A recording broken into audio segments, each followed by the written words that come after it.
I feel like nobody understands what the Indiana Pacers just pulled off in this basketball game. First thing that you're going to notice, guys, is they're down by 2 with 1 free throw to go. This is usually the spot of the game where you're done, right? You're going to maybe miss the free throw on purpose. They're going to get the rebound. You're going to foul. They're going to go to the free throw line of 4. Now you got to hit a 3. It's almost impossible.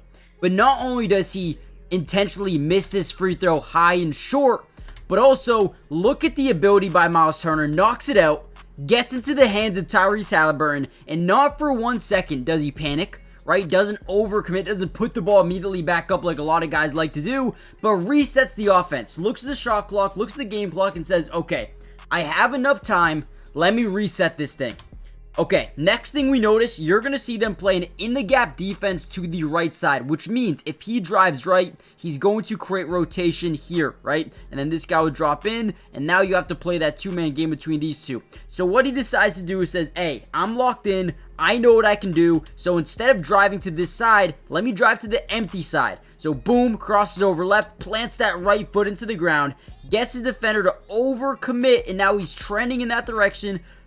I mean, again, this is unbelievable start-stop mechanics. Step back, 3, drains it. Not only hits a shot, but takes the lead with 1 second left in the game. I mean, this was the craziest thing you might ever see in a basketball game. How did they win this? Get ready. We're about to break it down for you guys. Before we do, hit that like button if you haven't already done so for more of these episodes, more of these breakdowns, and let's dive in. Now, the comeback started early in the fourth quarter when they were down by 11.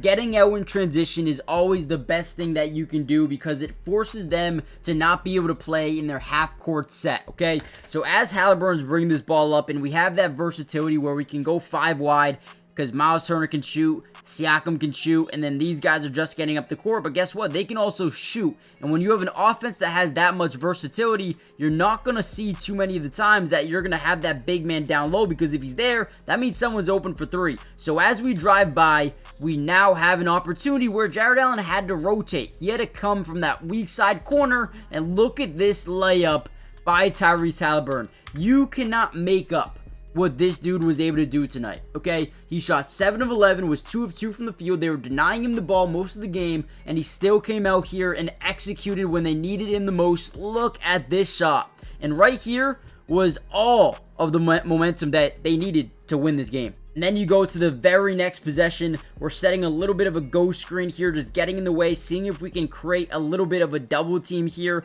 with Jarrett Allen getting onto the ball with Tyrese Halliburton. And as we do that, we're going to give what we like to call a pocket pass, right? We'll call it PP for this video. But a pocket pass is essentially, you see that pocket opening up between Jarrett Allen and the backside defender. We're going to bounce past that through, and now we're using Myles Turner in a short roll situation where 1, he can either drive in and be a scorer, or 2, he can create that strong side rotation and potentially even find a corner shooter if he thinks that he needs to pass his ball. But in this case scenario, he drives in, he has leverage, and boom, makes an incredible opportunity at the basket.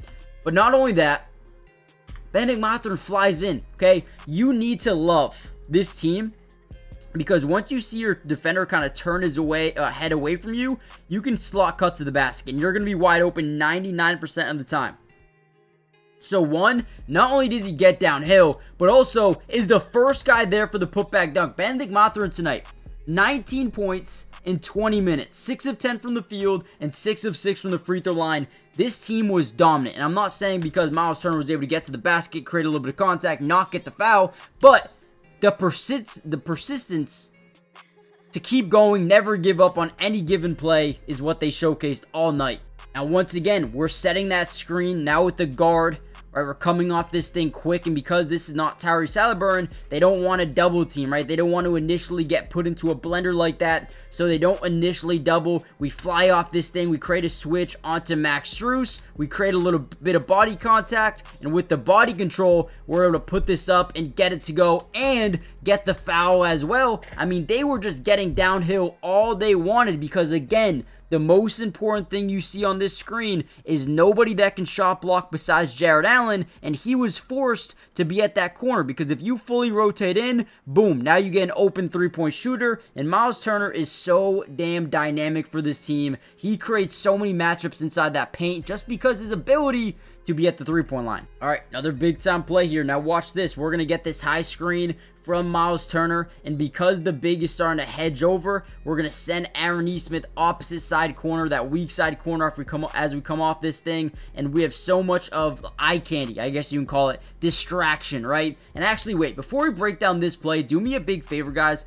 Hit that like button, but most importantly, subscribe to the channel if you are new. It is free. It doesn't cost anything to join the family. And if we get over, let's say 700 likes on this video, we will post non-stop Pacer videos throughout the entirety of the playoffs. So make sure you guys join the family. Hit the like button. Comment down below part 2 if you want me to break down even more of this game. And with that being said, let's get back into this play. So as we set that screen, you see a mistake from the defense. These guys don't communicate, and they both start to hedge over because, I mean, in Donovan Mitchell's head, he does not want Jared Allen on Andrew Nembhard. That's a mismatch, right? So now we're sending an unnecessary triple team.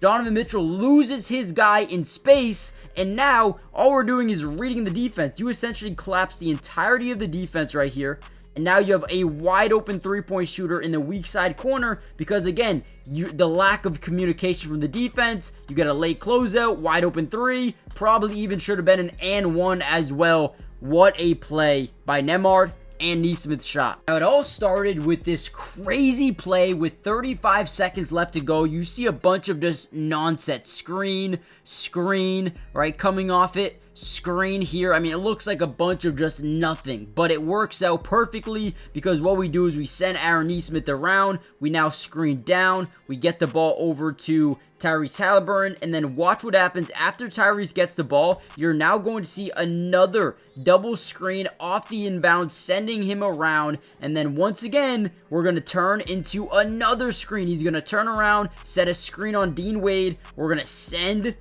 Pascal Siakam to the three-point line and start to roll Miles Turner down that baseline. Now, as this takes place, you see the defense start to rotate over here. Watch this, right? We're going to kick it cross court over to Pascal Siakam. Now, since we have two guys kind of over-committing to the closeout, we're going to fake pass it over to Haliburton. We're going to move the defense back by using our eyes, right? Boom, fake pass, get Jared Allen out of the play. And now we've got the separation, the leverage on Dean Wade, where we drive by and get a nice little easy layup to go. And just like that, you're down by 3, making this game a lot more doable. And then you just talk about the defense that they were able to play. Now, good news was the Cavaliers had no timeouts left in this game. They had to get the ball inbounded right here, right now. And as they try, look at this, right? Great defense everywhere you look. They throw it up. They say, okay, we have a mismatch here, but look at Andrew Nembhard, one of the most hardworking guys in the NBA. Maybe he didn't play an amazing game today in terms of scoring production, but man, did he contribute everywhere else. I mean, he had 13 points, 13 dimes, 2 offensive rebounds, 7 total rebounds. He did have 8 turnovers, but that was the biggest steal of this series because it gave them an opportunity to go up 2-0. Now, at this point in time, you got about 4 seconds, 3 seconds between shot clock and game clock. We're going to kick it out to Tyrese Haliburton, and we're going to give him this isolation. Now, there is enough time where you can go score a quick 2, foul, and get another opportunity for a 3. So Haliburton, at this point in time, just kind of looks at the defense. He understands what he's going up against, and here we go. Takes the isolation, drives inside, creates that body contact late, and then obviously goes to the free throw line, hits the first one, and then we all know what happened next. Now, guys, before we end this video, do me a big favor. Hit that like button if you haven't already done so. Subscribe to the channel if you're new. It is free. It doesn't cost anything. And if you want that part 2, hit the like button. I'll see you guys then. Peace.